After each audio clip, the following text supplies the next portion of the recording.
to an ocean view room on board the Pride of America. As you can see, this room has a queen-sized bed and has a connecting room adjacent to it.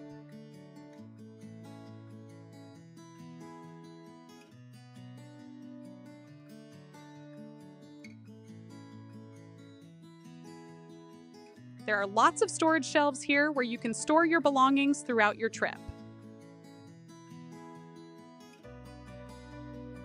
Going further into the room, you'll see a sofa, which will convert into a bed to fit a third person in this room. Looking at this room in full, you will notice it is a little bit smaller than some of the new builds today that Norwegian Cruise Line has. However, the room is equipped nicely to fit your stuff comfortably. You'll have a large picture window to see all the beautiful islands of Hawaii.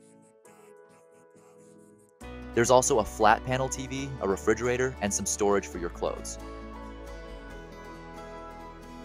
The bathroom is a bit smaller than newer builds and does have a shower curtain when showering. The shower's water pressure was absolutely great, which is rare sometimes when traveling. The closet size is great and has plenty of room for all your clothes.